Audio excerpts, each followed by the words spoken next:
very patriotic and brave American citizens that have come forward are extraordinary. Extraordinary number of people, extraordinary number of witnesses. And what emerged very quickly is there's not a singular voter fraud in one state. This pattern repeats itself in a number of states, almost exactly the same pattern, which to any experienced investigator, prosecutor, would suggest that there was a plan from a centralized place to execute these various acts of voter fraud, specifically focused on big cities, and specifically focused on, as you would imagine, big cities controlled by Democrats, and particularly focused on big cities that have a long history of corruption. The number of voter fraud cases in Philadelphia could fill a library. Just a few weeks ago, there was a conviction for voter fraud, and one 2 weeks before that. And I've often said, I guess sarcastically, but it's true, the only surprise I would have found in this is if Philadelphia hadn't cheated in this election, because for the last 60 years, they've cheated in just about every single election. You could say the same thing about Detroit. Each one of these cities are cities that are controlled by Democrats, which means they can get away with anything they want to do. It means they have a certain degree of control over, certainly control the election board completely, and they control law enforcement, and unfortunately, they have some friendly judges that will issue ridiculously irrational opinions just to come out in their favor. So let's start with the specifics. Pennsylvania. In Pennsylvania, the margin of victory now for Biden, which is not a victory, it's a fraud, is 69,140 votes. That we are now at a count of 682,770 ballots, for which we have affidavits that there was no inspection of that ballot at the time that it was entered in the vote. It was a mail ballot. Mail ballots are particularly prone to fraud. We were warned about that by Jimmy Carter, President Jimmy Carter, and Secretary Baker in a report about a dozen years ago, in which they said that mail balloting is particularly susceptible of fraud, that we should very carefully consider ever doing it, and that it can be taken advantage of. Justice Souter warned us of the same thing in a comment in an election law case. And even the New York Times wrote articles about how dangerous mail-in voting was. And this is the first time we ever did it en masse, and I think it's susceptible to fraud, particularly if you have a plan or scheme which sounds eerily similar to what Joe Biden told us a few days before the election, that he had the best voter fraud team in the world. Well, they were good. I don't know that they were that good because they made significant mistakes, like all crooks do, and we caught them. One of them was pushing out Republican inspectors. Every state, almost every civilized country, even Tanzania and places you wouldn't think of, have rules about inspectors, particularly for mail-in ballots. And why particularly for mail-in ballots? Because they can more easily be defrauded, and you can't check on it. People who have never done a mail-in ballot, I'm going to show you why it's so easy. Well, you fill out an envelope like this. You put your, usually in New York it would be your assembly district and the precinct in which you're voting. You fill out your name and your address, and you sign it. You then use an inner envelope, and you put the ballot inside the inner envelope. You seal it all, and you send it in. When it's being counted, almost invariably in the United States, up until the mass cheating that went on in this election, a Republican and a Democrat inspector, as well as others, if there are other parties, is allowed to watch the unsealing of this ballot. It used to go on all over America when we conducted honest elections, because the only time you can ever find out if it's a fraudulent ballot is when it is looked at. The minute you approve this, it's thrown away, gone for eternity. The only thing left is the vote. That could have been Mickey Mouse. That could have been a dead person. That could have been not filled out properly. That could have been the same person 30 times. That could have been, and all these things have happened, by the way. That could have been nothing filled out. We'd never know. So, for example, the recount being done in Georgia will tell us nothing, because these fraudulent ballots will just be counted again because they wouldn't supply the signatures to match the ballots. So it means nothing to have counted these ballots because, for example, in Pennsylvania, where we have probably our most precise evidence, 682,770 of these ballots were cast, put in, and they weren't inspected, which renders them ballots that are null and void, cannot be counted, have to be removed from the vote. Why? For several reasons, not the least of which is that was basically only one of 2 places in the state where it was done. So in the other parts of the state, there was a legitimate inspection of the ballots. So if you have 2 different standards in different parts of the state, one favoring one part of the state, the other disfavoring the other part of the state, that's a classic violation of the Equal Protection Clause of the United States Constitution. Bush v. Gore being the most recent case that teaches that. That's not the only fraud that went on in Pennsylvania. All of the other frauds carried out in the other states by the Democrat bosses happened there as well. For example, if you made a mistake in that ballot and you lived in Philadelphia or in Pittsburgh, you were allowed to fix the mistake. But if you lived in what would be considered more Republican or Trump parts of the state, you were given no such right. One of our plaintiffs, Mr. Henry, cast an absentee ballot, and he failed to put it in the secure envelope inside. He just put it in open, naked. That ballot was cast aside because it was invalid, because that breaks the privacy of the vote. In Pittsburgh and in Philadelphia, if they noticed that there wasn't an inner envelope, they'd contact the voter and allow him to vote again. Or if he didn't fill it out completely, or if he made a mistake and didn't sign his full name, he was allowed to cure it. There is no such provision under the law of Pennsylvania. The Democrat Secretary of State made that up in order to maximize the votes in Philadelphia and Pittsburgh and to minimize the votes in the other parts of the state. Clearly illegal, clearly voter fraud, easily provable, hundreds of witnesses, maybe thousands. We have, to give you another example, we have 17,000 provisional ballots cast in Pittsburgh. Do you know what a provisional ballot is? Provisional ballot usually happens this way, and about 15 of the 17,000 happen this way.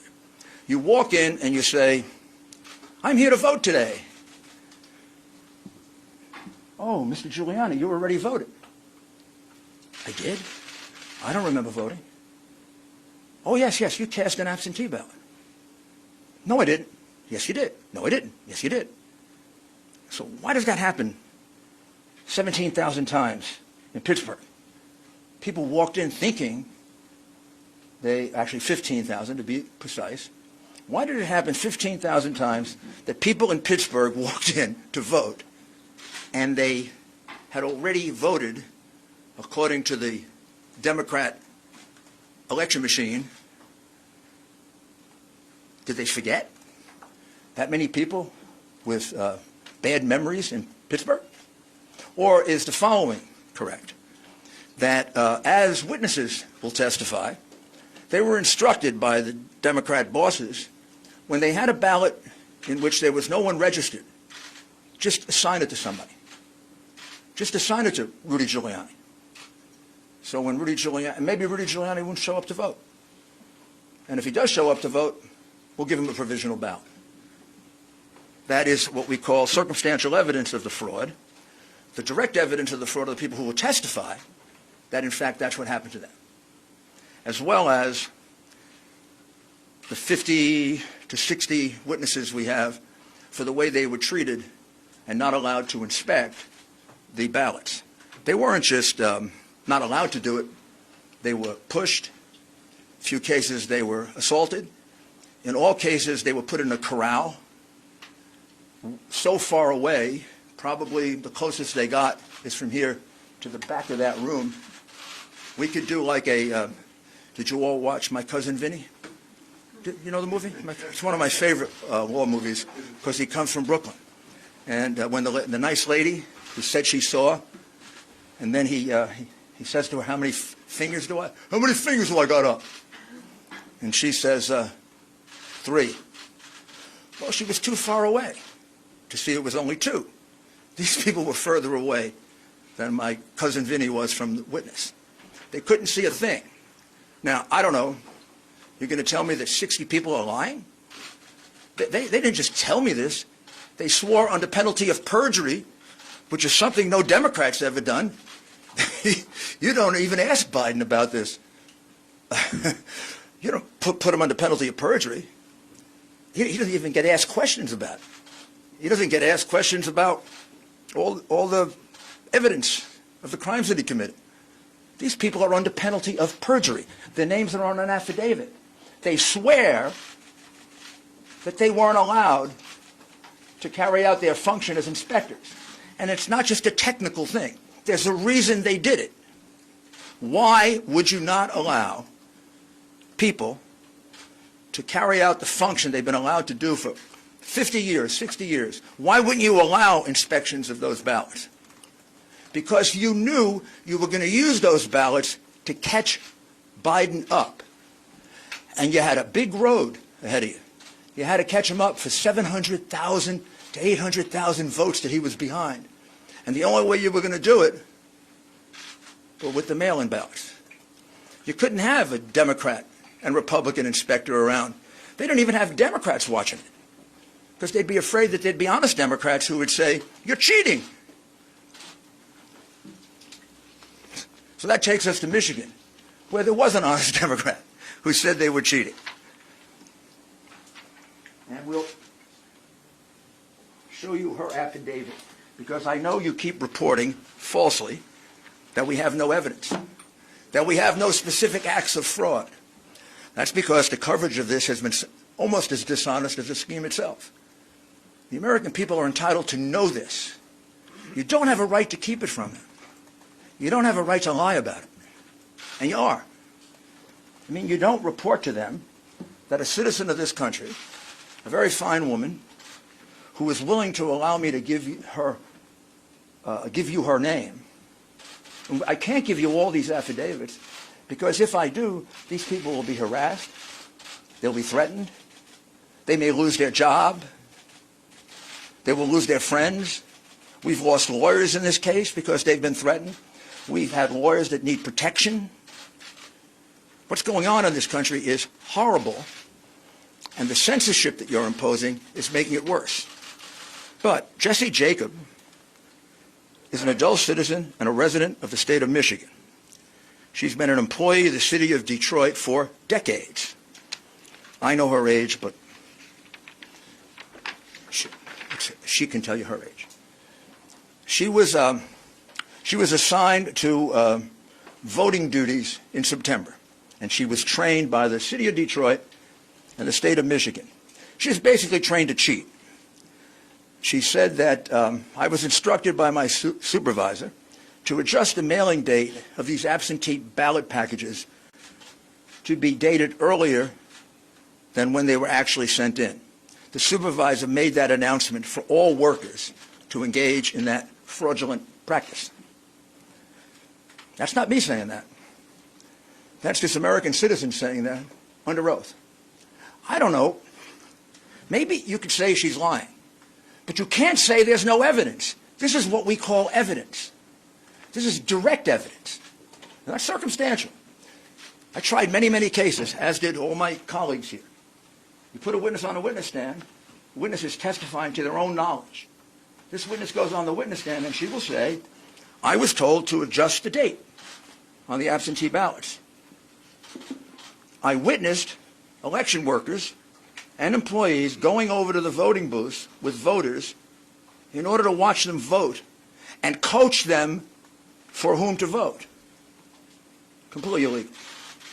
She will testify to that. I don't know. Biden's people can cross-examine her, but you can't just throw it away. Gee, there's no evidence. Next time you say that, you'll be lying. Because there is evidence. This, oh, by the way, this is public. You can all get it. It's attached to the complaint in Costantino versus the city of Detroit. Then she was instructed by my supervisor not to ask for a driver's license or any photo ID when a person was trying to vote. Don't ask for identification. Why would you not ask for identification? Because you knew that a lot of people not entitled to vote were going to come in and early vote. Because you knew that illegal immigrants were going to be allowed to vote. You knew, if you lived in Philadelphia, unless you're stunad, that's an Italian expression for stupid, unless you're stupid, you knew that a lot of people were coming over from Camden to vote. They do every year. Happens all the time in Philly. It's about as frequent as getting beaten up at a Philadelphia Eagle football game. Happens all the time. All the time. And it's allowed to happen because it is a Democrat, corrupt city. And has been for years. Many, many years. And they carried it out in places they could get away with it. They didn't carry it out in neutral places. They didn't carry it out in Republican places. They didn't carry it out where the law is respected. They carry it out in a corrupt city where the district attorney releases criminals en masse, which is why it has so much crime. She also said, I observed a large number of people who came to the satellite location to vote in person, but they had already applied for and submitted an absentee ballot. So she observed a lot of people voting twice. Again, this is Jesse Jacob, not me. I was instructed not to invalidate any ballots and not to look for any deficiency in the ballots. Why would you do that? Because you're cheating. On purpose cheating. Intentionally cheating. You're cheating as an institution. This is an instruction from the election commissioner or the employer to the worker. Don't look for any deficiencies in the ballots. I was instructed not to look at any of the signatures on the absentee ballots. If she was instructed not to look for any of the signatures on the absentee ballots, why the heck do you sign it in the first place? In order to identify it. She was instructed not to do that because many of the absentee ballots were fraudulent, and they knew that. And they didn't want to have a count of that. On November 4, 2020, I was instructed to improperly predate the absentee ballots when the receipt date was actually was after November 3rd, 2020. Now, this is really significant because Justice Alito of the Supreme Court instructed Pennsylvania that any ballot that comes in after 8 o'clock on November 3rd, 2020, had to be put aside and not opened because there's a question as to its legality and its constitutionality. What she's telling you is that they blatantly disregarded that order, that they took ballots that were marked the 4th and the 5th and the 6th, and they marked it down for the 3rd in blatant disregard of the order of the United States Supreme Court. This is I don't know if she's a Democrat or Republican. I assume if she's working for the city of Detroit that she's a Democrat. I assume, but I may be wrong. She's a citizen. I've never met her, never coached her. And I'd like you to note that it's signed under penalties of perjury. We have 100 more of these. I can't show them to you because those people don't want to be harassed. They don't want to have their lives torn apart by the goons on the other side. We don't do that to them. They've done that to a lot of our people. They've done it for 4 years. And it's outrageous that it's tolerated, and it's tolerated because you condone it in the press, and you don't cover it, and you don't condemn it. And it shouldn't happen to a Republican or a Democrat. A lawyer shouldn't have to withdraw from a case because he's representing the President of the United States. There are many more affidavits here. I'd like to read them all to you, but I don't have the time. You should have had the time and energy to go look for them. That's your job. Like it's my job to defend the President and to represent the President. It's your job to read these things and not falsely report that there's no evidence. Do you know how many affidavits we have in the Michigan case? 220 affidavits. They're not all public, but 8 of them are. 4 affiants here, those are people who give affidavits, report an incident that under any other circumstances would have been on the front page of all your newspapers if it didn't involve the hatred that you have, irrational, pathological hatred that you have for the President. What they swear to is that at 4:30 in the morning, a truck pulled up to the Detroit Center where they were counting ballots. The people thought it was food, so they all ran to the truck. It wasn't food. It was thousands and thousands of ballots. And the ballots were in garbage cans, they were in paper bags, they were in cardboard boxes, and they were taken into the center.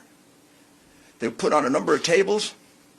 At that time, they thought all the Republican inspectors had left, all but 2 had, and an employee of Dominion, who we will address a little bit later, Dominion. And here's what they jointly swear to, that every ballot that they could see, everything they could hear, these were ballots for Biden. When they saw a ballot, these were ballots only for Biden, meaning there was no down ticket, just Biden.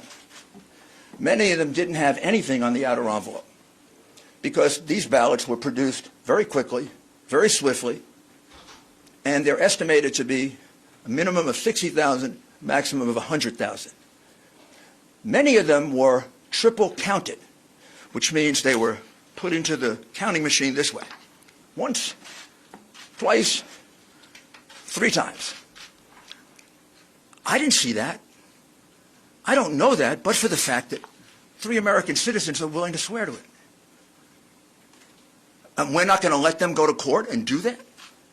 We're going to let this election go by when there are,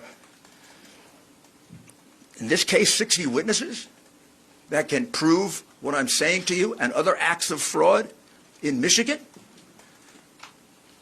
I mean, what's happened to this country if we're going to let that happen? What happened to this country if we're going to cover that up? We let Al Gore carry on an election dispute longer than this one has been going on for one state and for Chads. This happened in Pennsylvania. It happened in Michigan. Michigan probably right now, if I count up the affidavits, just one case alone, Trump v. Benson, a case that we dismissed today because that case was attempting to get the Wayne County Board of Supervisors to decertify. Well, they did. They decertified. That case has 100 affidavits. And the 100 affidavits show essentially what I've talked to you about. Counting ballots improperly, counting them 3 and 4 times, having people vote 3 and 4 times, changing and backdating ballots to the point of at least 300,000 illegitimate ballots that we can specifically identify. The margin in Michigan was 146,121, and these ballots were all cast basically in Detroit that Biden won 80-20. So you see a change as a result of the election in Michigan if you take out Wayne County. So it's a very significant case.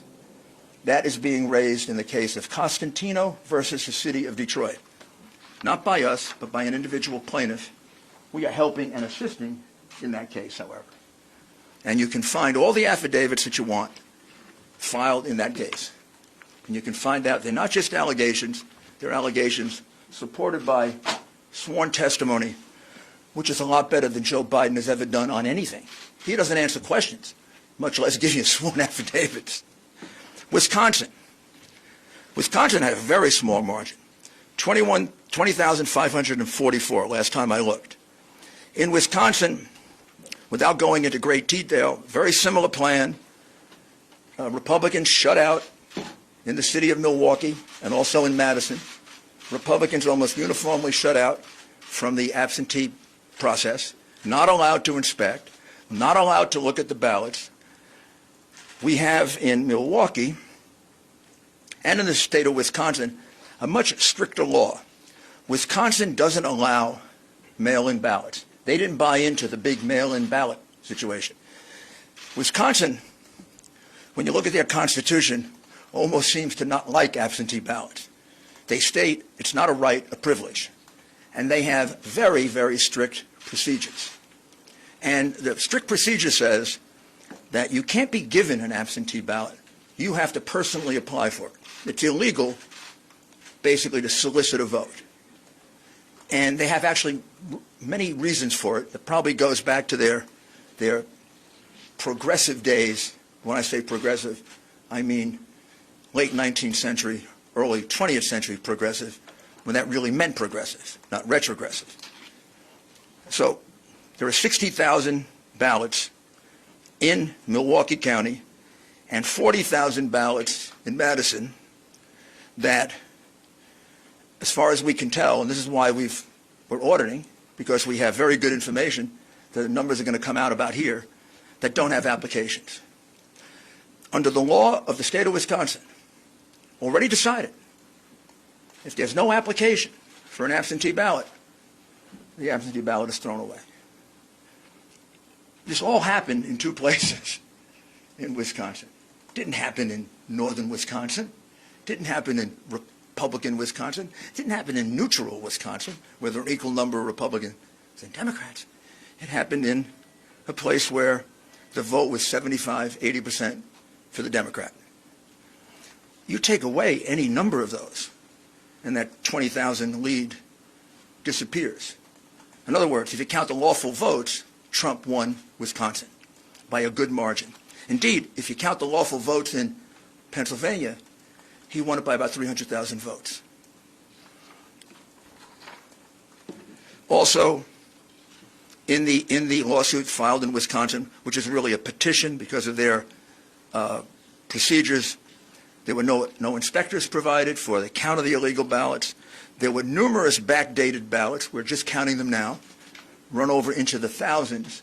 And there were many precincts in which there was an overvote. Now let me explain to you what an overvote is, which is something you should have explained to the American people, because it's about the clearest circumstantial evidence of massive fraud that you can have.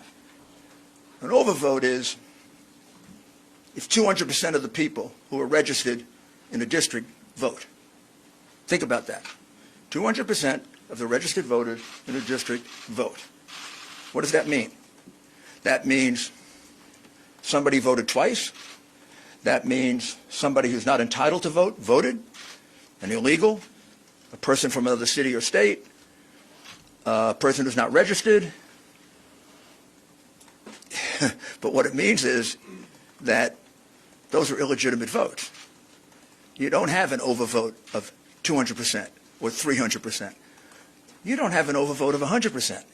Most precincts don't have 100% turnout. In fact, classically, it's considered to be an overvote if you go over 80%. Well, in Michigan and Wisconsin, we have overvotes in numerous precincts of 150%, 200%, and 300%. One of the reasons why the two Republicans did not certify in Wayne, Michigan, Wayne County, Michigan, is because the overvote was so high, monstrously high. In about 2/3 of the precincts, in the city of Detroit, which means magically 2 and 3 times the number of registered voters turned out to vote. In fact, we have precincts in which 2 times the number of people who live there, including children, voted. That's absurd. The frustration of this is, what I'm describing to you is a massive fraud. It isn't a little teeny one. It isn't, 100 votes switched here or there. Georgia, we're about to file a major lawsuit in Georgia. That'll be filed probably tomorrow. I don't need to go through it. Virtually the same things I've told you before. In the city of Atlanta, Republicans were not allowed to watch the absentee mail-in ballot process. Inspections completely cast aside. And we have numerous double voters. We have numerous out-of-state voters. And we have specific evidence of intimidation and changes of vote. That'll all be in the lawsuit that comes out tomorrow. Arizona is a state that we're looking at very, very carefully. I would say we're probably going to bring a lawsuit in Arizona. More than probably. I think we are going to bring a lawsuit in Arizona. We're still collecting that evidence. And the state that we're looking at that would surprise you is we have very, very significant amount of fraud allegations in the state of New Mexico, and we have a significant number of allegations in the state of Virginia. I don't know yet whether the number in Virginia will reach the number that can turn the election. In the states that we have indicated in red, Georgia, Pennsylvania, Michigan, Wisconsin, Nevada, and Arizona, we more than double the number of votes needed to overturn the election in terms of provable illegal ballots. All you got to do to find out if I'm misleading you at all is to look at the lawsuits. Look what's alleged. Look at the affidavits. Maybe we can supply more affidavits. In order to do it, I have to get permission from the people. But in the materials I have here, there are at least 10 that come from citizens. We have 1,000 at least. And we're getting more every day. And there are other aspects of this fraud that, at this point, I really can't reveal. This is really enough. It's enough to overturn any election. It's disgraceful what happened. And I'll conclude by asking you to just think about this for a minute. What happened on the morning of November 3rd when they were going to count this new kind of ballot, this mail-in ballot? Did every Democrat leader in Pennsylvania and in Michigan and in Wisconsin and in Georgia and in Nevada and in Arizona, they all wake up and all separately have the same idea? Did they all separately have the idea that we're going to put Republican inspectors in pens? We're not going to let them look at mail-in or absentee ballots? They all independently come up with that. Like, just by coincidence. They say, hey, we're going to put the Republicans in pens and corrals. We're going to do it in Pittsburgh. We're going to do it in Philadelphia. We're going to do it in Detroit. We're going to do it in Milwaukee. We're going to do it in Las Vegas. We're going to do it in Phoenix. What did I miss? Oh, we're going to do it in Atlanta. Or isn't the logical conclusion that I think any jury would accept after they heard this evidence that somebody had this plan?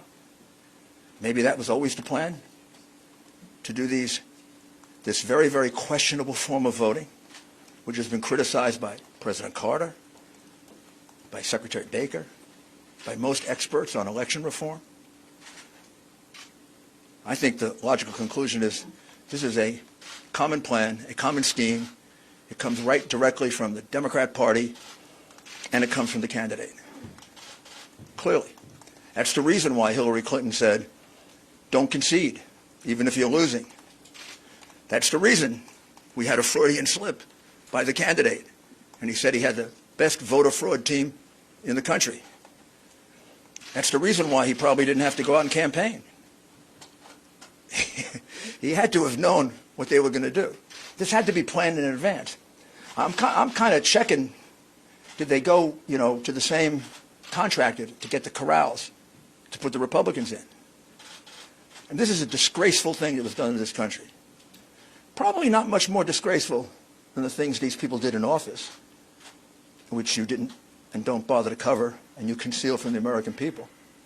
But we let this happen. You know, we use largely a Venezuelan voting machine, in essence, to count our vote. We let this happen, we're going to become Venezuela. We cannot let this happen to us. We cannot allow these crooks, because that's what they are, to steal an election from the American people. They elected Donald Trump. They didn't elect Joe Biden.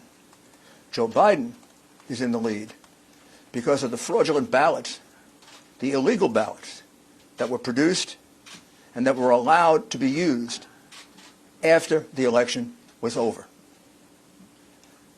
Give us an opportunity to prove it in court, and we will.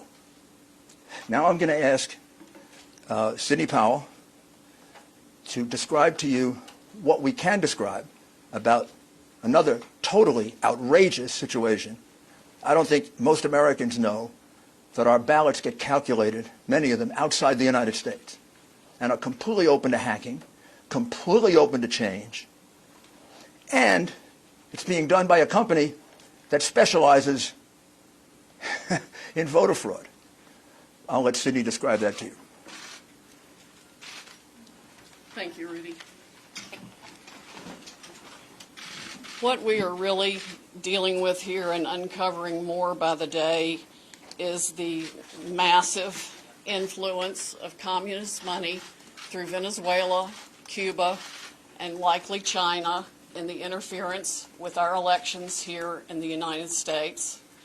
The Dominion voting systems, the Smartmatic technology software, and the software that goes in other computerized voting systems here as well, not just Dominion, were created in Venezuela at the direction of Hugo Chavez to make sure he never lost an election after one constitutional referendum came out the way he did not want it to come out. We have one very strong witness who has explained how it all works. His affidavit is attached to the pleadings of Lynn Wood in the lawsuit he filed in Georgia. It is a stunning, detailed affidavit because he was with Hugo Chavez while he was being briefed on how it worked. He was with Hugo Chavez when he saw it operate to make sure the election came out his way. That was the express purpose for creating this software.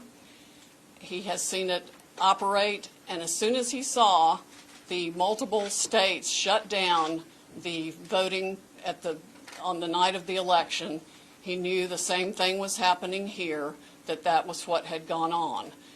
Now, the software itself was created with so many variables and so many back doors that can be hooked up to the internet or a thumb drive stuck in it or whatever. But one of its most characteristic features is its ability to flip votes. It can set and run an algorithm that probably ran all over the country to take a certain percentage of votes from President Trump and flip them to President Biden, which we might never have uncovered had the votes for President Trump not been so overwhelming in so many of these states that it broke the algorithm that had been plugged into the system. And that's what caused them to have to shut down in the states they shut down in. That's when they came in the back door with all the mail-in ballots, many of which they had actually fabricated. Some were on pristine paper with identically matching perfect circle dots for Mr. Biden. Others were shoved in batches. They're always put in a certain number of batches, and people would rerun the same batch. This corresponds to our statistical evidence that shows incredible spikes in the vote counts at particular times, and that corresponds to eyewitness testimony of numerous people who have come forward and said they saw the ballots come in the back door at that time. Notably, the Dominion executives are nowhere to be found now. They are moving their offices overnight to different places. Their office in Toronto was shared with one of the Soros entities. One of the leaders of the Dominion project overall is Lord Malloch Brown, Mr. Soros' number 2 person in the UK, and part of his organization. There are ties of the Dominion leadership to the Clinton Foundation and to other known politicians in this country. Just to give you a brief description of how this worked, I'm going to quote from a letter that was written, and I will read that to make sure I get the quotes right. This person was objecting to the United States acquisition of Sequoia voting systems by Smartmatic, a foreign-owned company. I believe this transaction raises exactly the sort of foreign ownership issues that CFIUS is best positioned to examine for national security purposes. It's undisputed that Smartmatic is foreign-owned and it has acquired Sequoia. They keep changing the names as they go along. Different times when a problem comes up, they just create another corporation and call it a different name. But it was a voting machine company doing business in the United States. Sequoia voting machines were used to record over 125 million votes during the 2004 presidential election in the United States. Smartmatic now acknowledges that Antonio Mujica, a Venezuelan businessman, has controlling interest in Smartmatic, but the company has not revealed who all the Smartmatic owners are. According to the press, Smartmatic's owners are hidden through a web of offshore private entities, and that is, in fact, true. Smartmatic has been associated with the Venezuelan government led by Hugo Chavez, which is openly hostile to the United States, and of course, as we all know, communistic and really brutalizing its own people. The system has been continued there by Mr. Maduro and ensured his election. Smartmatic's possible connection to the Venezuelan government poses a potential national security concern in the context of its acquisition of Sequoia, because electronic voting machines are susceptible to tampering, and insiders are in the best position to engage in such tampering. This letter expresses concern of the Chicago 2006 primary election. And it ends by saying the products and services that are of Venezuelan origin, and evaluate Smartmatic's ownership to determine who could have influence and control over these and other Sequoia products and services are important to the national security of the United States. This letter was written to Hank Paulson on October 6, 2006 by Congresswoman Carolyn B. Maloney. Senators Klobuchar and Warren have raised these concerns as recently as December 2019. Why our government has not taken them seriously is beyond my comprehension, unless they have, some of the 3-letter agencies have used them themselves in other parts of the world. We know that the technology was exported to affect an election in Argentina. That's admitted by our friend who wrote the affidavit about Hugo Chavez and his interest in Smartmatic. Again, in 2006, Carolyn Maloney wrote the Honorable John Snow, the Secretary of the Treasury, about the issues. Speaking of Smartmatic's leadership, one of the Smartmatic patent holders, Eric Coomer, I believe his name is on the web as being recorded in a conversation with Antifa members saying that he had the election rigged for Mr. Biden, nothing to worry about here, and they were going to F Trump. His social media is filled with hatred for the president and for the United States of America as a whole, as are the social media accounts of many other Smartmatic people. There has been widespread use of this. Dominion itself is utilized in 2,000 jurisdictions in 30 states. It has been uncertifiable in multiple states who realized all the problems that it had, including Texas. Experts have described it across the board, from a Princeton group of 3 professors to experts that we have talked to about its end-user vulnerabilities. People can admittedly go in and change whatever they want. They can set the ratio of votes from one thing to another. They can say that a Biden vote counts as 1.25 and a Trump vote counts as 0.75. And those may be the numbers that were actually used here. It's not just the swing states that were affected. The algorithm was likely run across the country to affect the entire election. Like I said, we only discovered it this year because of the overwhelming number of votes for President Trump in the swing states that caused the machines to have to shut down for them to backfill for adding votes. We have evidence of different numbers of votes being injected into the system, the same identical, unique 6-digit number multiple times in at least 2 states that we've analyzed so far, and I'm talking about like 341,542 votes for Biden and 100,012 for Trump.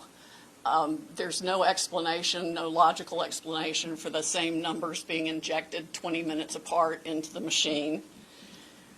The software manual itself, you can download it from the internet, and I would encourage you all to read it because it specifically advertises some of these things as features of the system. Why it was ever allowed into this country is beyond my comprehension, and why nobody has dealt with it is absolutely appalling. The machines were easily accessible to hackers. There's a video on the net that it will explain to you how a kid with a cell phone can hack one of these voting machines. There's been no oversight of Dominion or its software. Workers in each county were trained by Dominion, but there's no evidence of any monitoring otherwise. We have testimony of different workers admitting that they were trained how to dispose of Trump votes and add to Biden votes. The software has a feature pursuant to which you can drag and drop any number of batches of votes to the candidate of your choice or simply throw them away. So we have mathematical evidence in a number of states of massive quantities of Trump votes being trashed. Just simply put in the trash like you would on your computer with any file, and Biden votes being injected. That's addition to the flipping. I mean, it really happens in 2 ways. There's an algorithm that runs that automatically flips all the votes, and then each operator has the ability to go in, override settings. They can ignore a signature. They can ignore the top line of the ballot. They can go down ballot and select who they want to change the results for. Mr. The gentleman who founded Smartmatic, there's video of him on the internet explaining that, yes, at least one occasion, he admits they changed 1 million votes with no problem. Many of the jurisdictions that have had this problem might not have known of the issues, but many did. And I think a full-scale criminal investigation needs to be undertaken immediately by the Department of Justice and by every state's equivalent, Attorney General's office or state investigatory unit, because there's evidence of different benefits being provided to the people who spent $100 million of taxpayer money at the last minute for their state to get the Dominion voting systems put in time for this election in different ways. There's one person that a lawyer told me got, quote, election insurance, meaning that he would be able to make sure he was elected. I'm sure they explained that feature in detail to many people who expressed interest in putting this voting system in. Texas denied certification of the Dominion system in 2019, but there are no doubt issues with the software that Texas did use, unbeknownst to Texas, I would imagine, since they went to great trouble to examine the Dominion systems and reject them. But other software, the source code that does the alterations is embedded, we have been told, in the source code all across the country in all the voting machines. There's no doubt it has been used to alter elections in other countries. We know specifically that Venezuela exported it for that purpose to Argentina and other Latin American companies to make sure that the corrupt rulers who were willing to pay the highest price for being in office were allowed to rig their elections. This is stunning, heartbreaking, infuriating, and the most unpatriotic acts I can even imagine for people in this country to have participated in any way, shape, or form. And I want the American public to know right now that we will not be intimidated.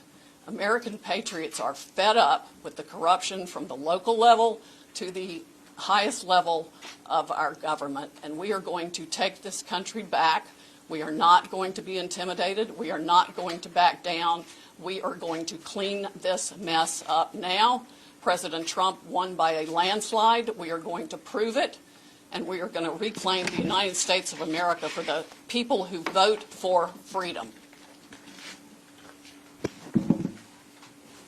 How come you're not suing in the Wisconsin counties that use this? Why are you only doing a recount?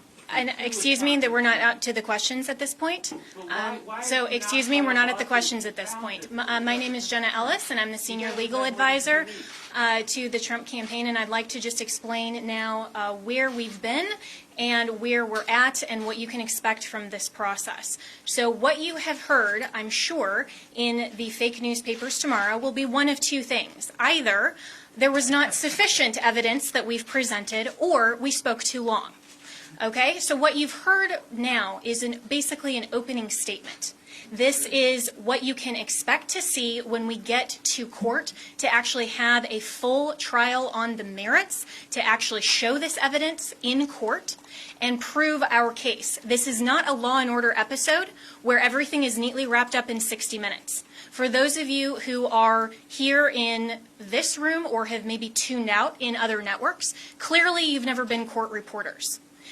Trials take time. Putting on evidence takes time. This is basically an opening statement so the American people can understand what the networks have been hiding and what they refuse to cover, because all of your fake news headlines are dancing around the merits of this case and are trying to delegitimize what we are doing here. Let me be very clear that our objective is to make sure to preserve and protect election integrity. President Trump has been saying from day one that this is about maintaining free and fair elections in this country.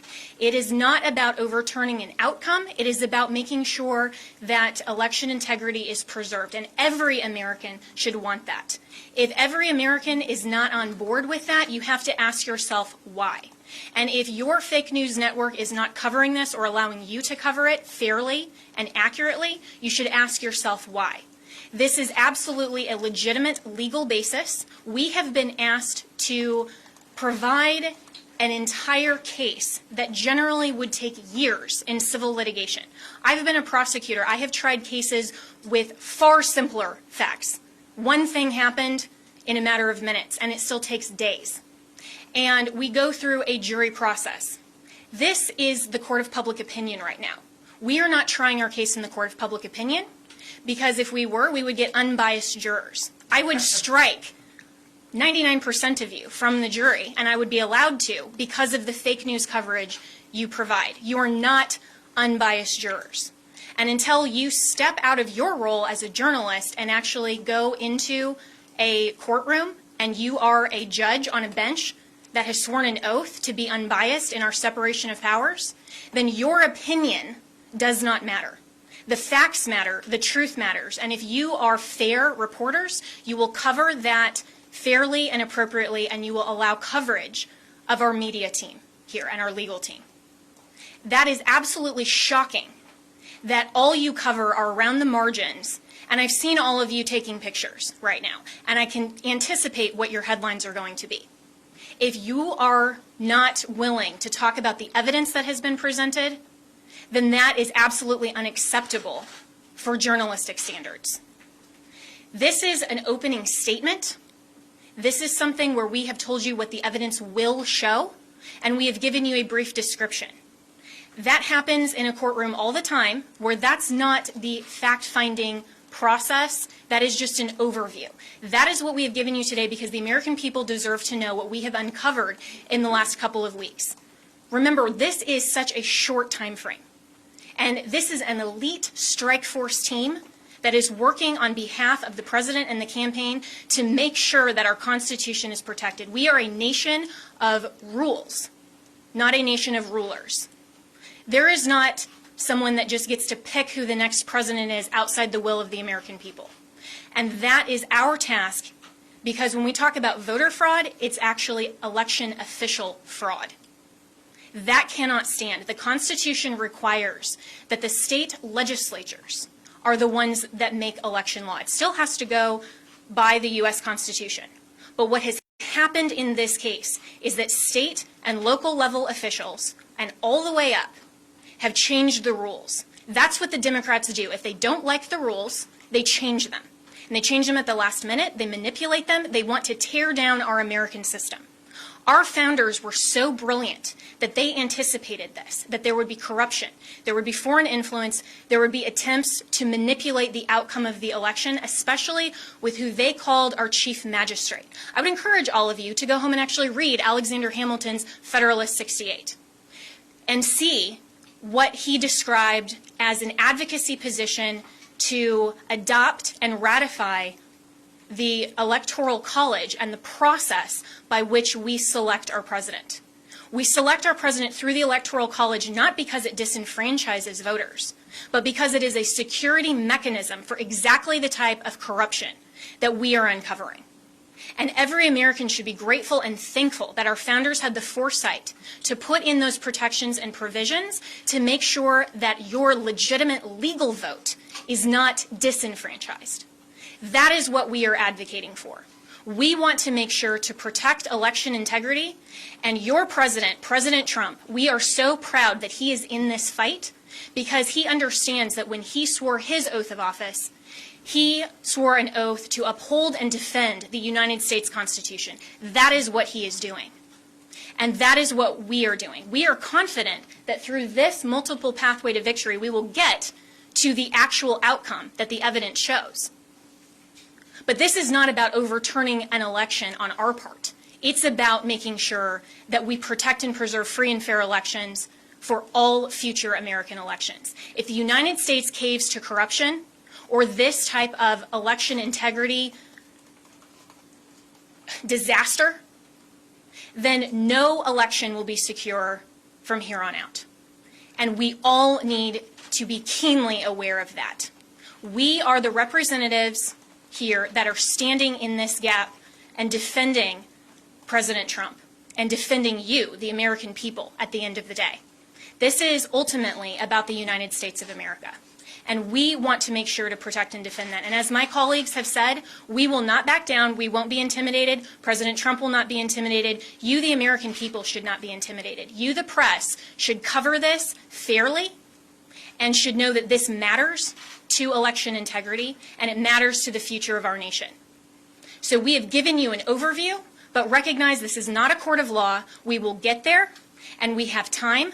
And we have constitutional provisions that will step in when we show the corruption and the irredeemably challenged and overturned votes that are absolutely corrupt in all of these counties. It is irredeemably compromised. We will show that, but you have to give us that opportunity. This has been just our opening statement, and we have an opportunity to get there, and we have time, and we will do that. This is the United States of America, and we stand proudly for President Donald J. Trump. Thank you. One more point. The world is watching this. I have gotten multiple emails from people in other countries who watch the same pattern happen there. We have witness testimony that the same things were done in those countries as this was exported from Venezuela and by Maduro and by Mr. Chavez and by Cuba. And of course, we know China also has a substantial presence in Venezuela and substantial interest in making sure that President Trump does not continue in office. This is the consummate foreign interference in our election in the most criminal way you can possibly imagine. It must be shut down.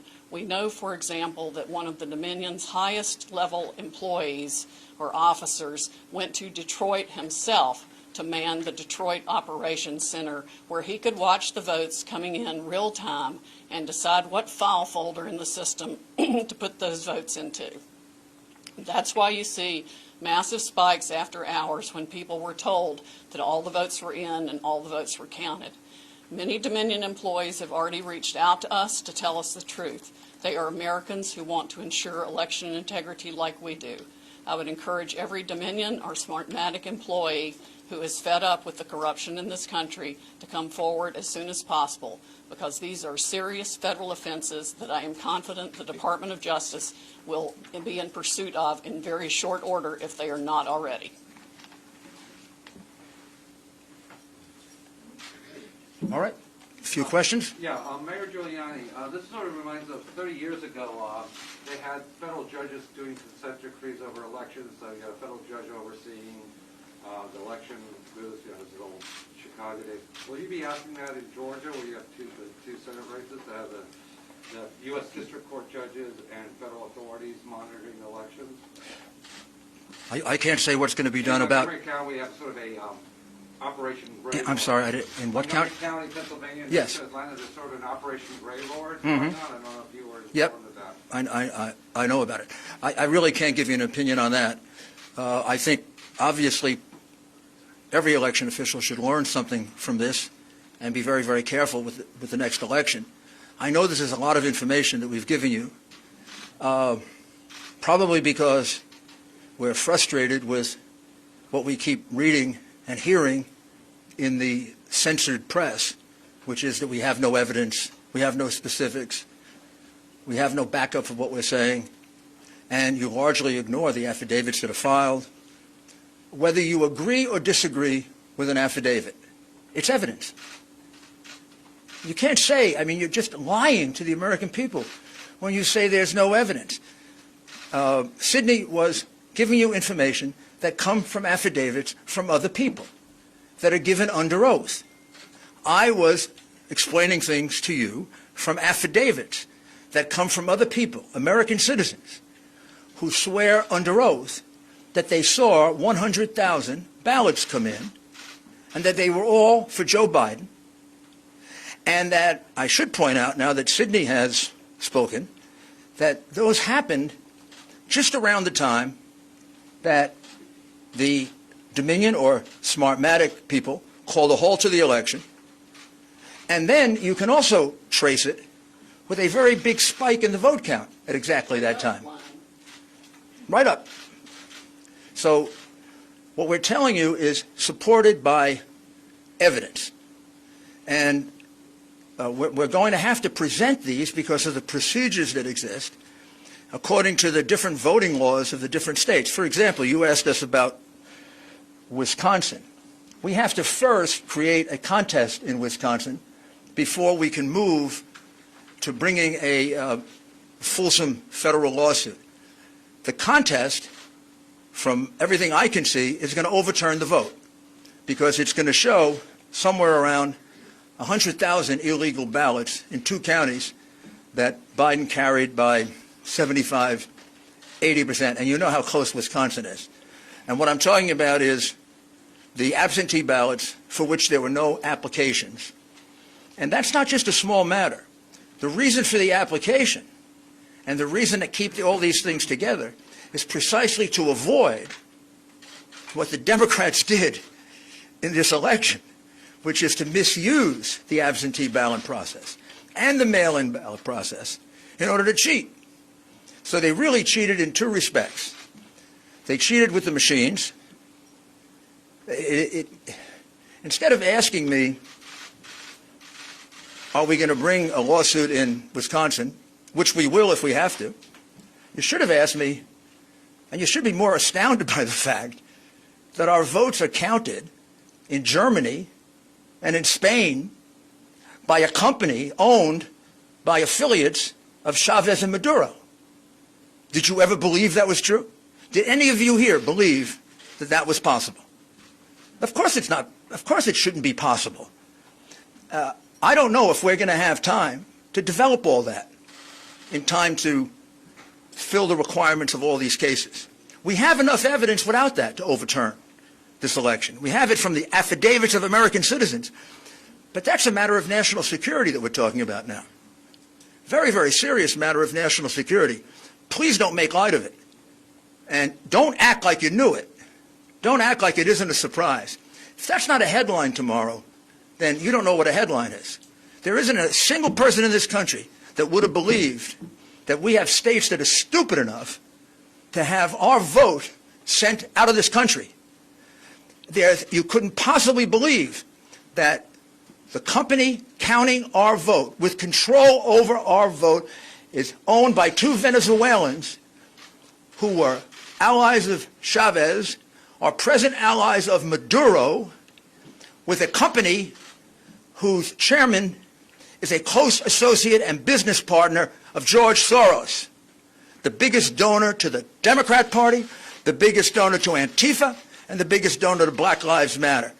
My goodness, what do we have to do to get you to give our people the truth? Yes. Thank you, Giuliani. My name is Liz Willis with RSCN.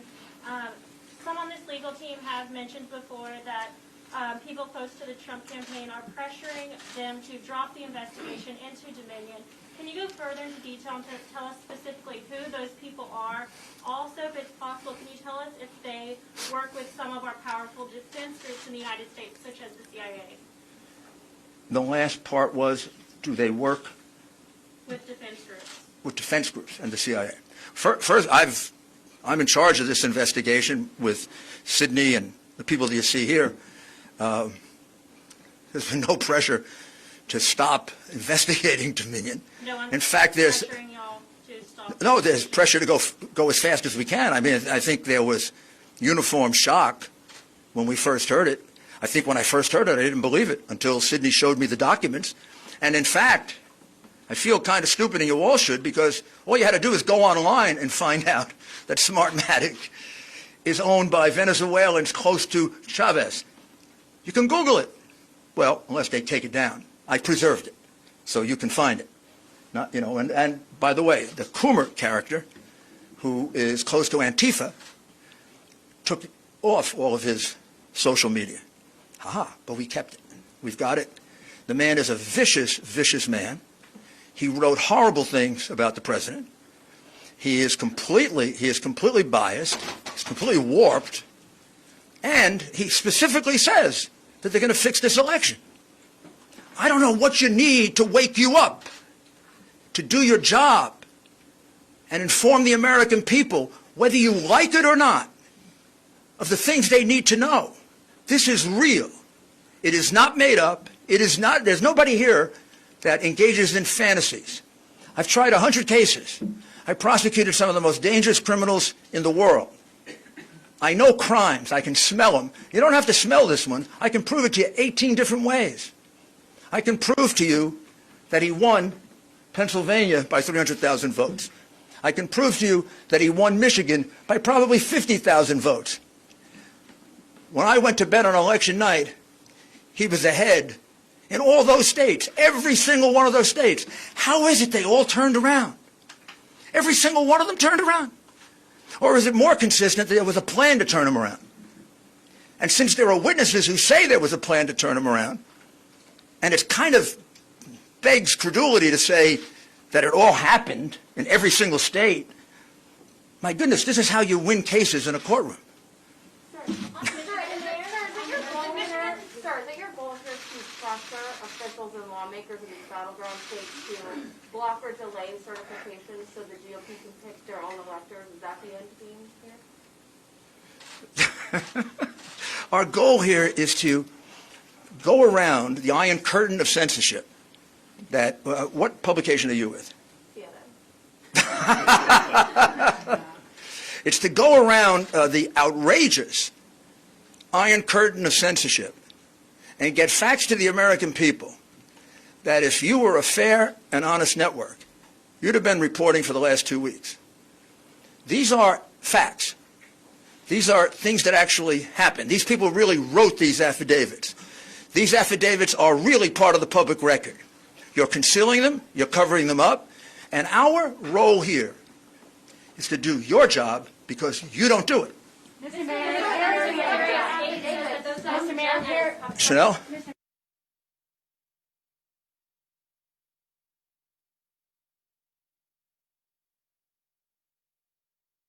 allegations of voter fraud and election fraud that you have pointed out in these 6 states. Come on, you have to have a little humor.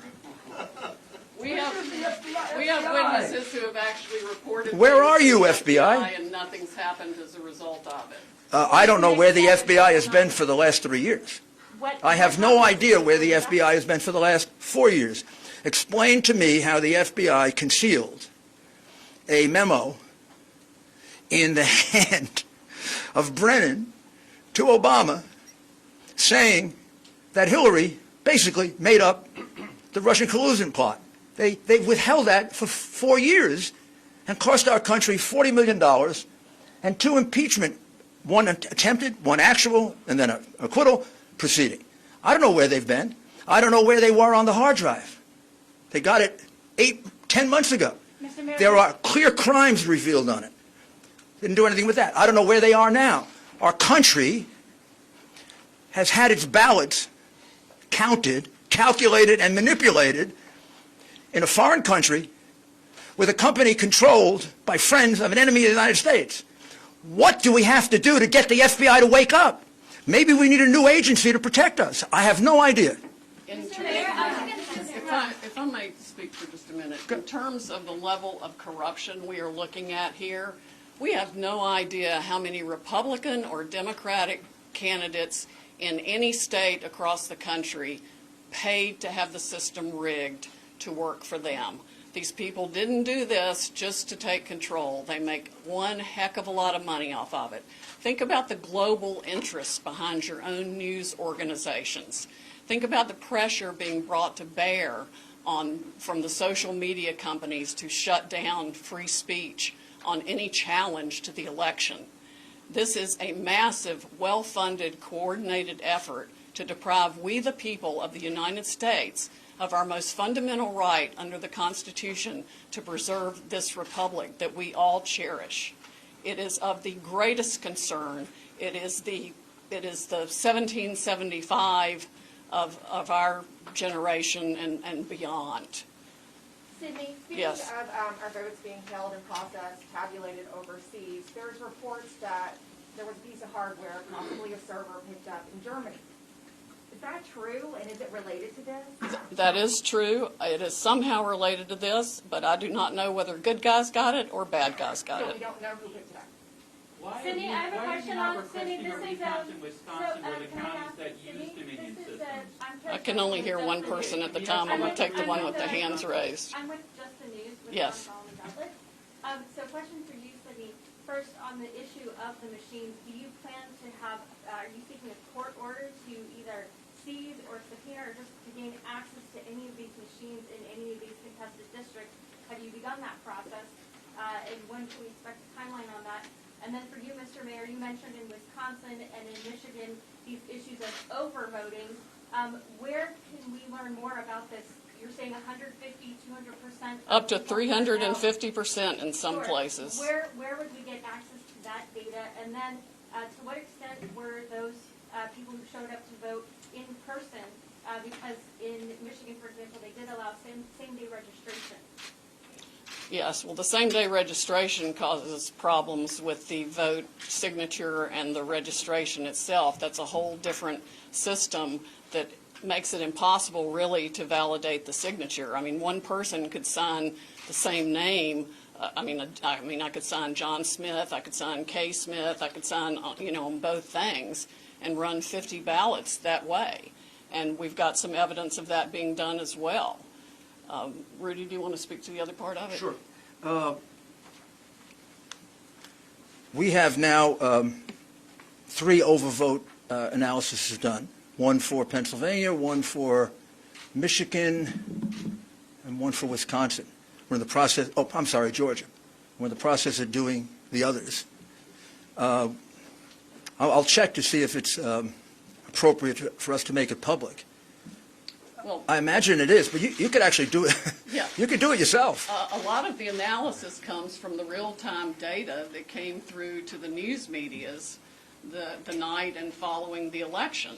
And some entrepreneurs out there have started crunching data themselves, in addition to multiple experts who could easily recognize, with the mathematical brain that I do not have, the beyond explicable deviations to the point of mathematical impossibility that 186,000 votes come in at once, all for Joe Biden. That's like flipping a coin 186,000 times and it lands on heads every time. That does not happen. There is no reasonable explanation for the upshoots, the straight lines up. I'm not even talking about an angle. I'm talking about some massive straight lines up in the vote tallies in the middle of the night after they've supposedly stopped counting. And that's when the Dominion operators went in and injected votes and changed the whole system.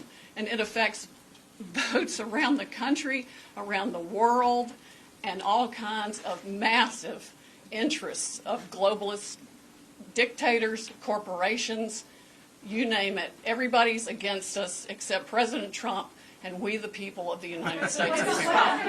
You've spoken of unleashing the Kraken.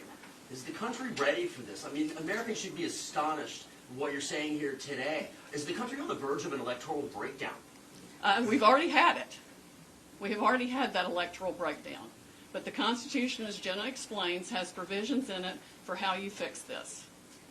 And there should never be another election conducted in this country, I don't care if it's for local dog catcher, using a Dominion machine and Smartmatic software. We've got to have an American company that uses paper ballots that we can all verify so every one of us can see that our vote is our vote. Why are you not requesting recounts in Wisconsin counties that use Dominion software? You're requesting recounts in 2 counties that don't use the software at all. Because this case is not only about, remember, this case didn't begin with Dominion. This case began, and this case can be proven the old-fashioned way. It can be proven based on just good old-fashioned democratic tactics that go back to Mayor Daley in the 1960s, when he held the vote back in Chicago so that he could elect John F. Kennedy. Or as recently as last year, when they held the vote back in Palm Beach County and Broward County in order to see if they could steal that election for the Senate and governor, and then got caught manufacturing ballots. Democrats have been doing this for years on a small scale. When they passed the mail-in voter statute, which all of a sudden multiplied by 10 times the number of mail-in votes, they realized they could have a field day. They could do precisely what Jimmy Carter and Secretary Baker warned us about. All you have to do is own an election board, and you can get away with it.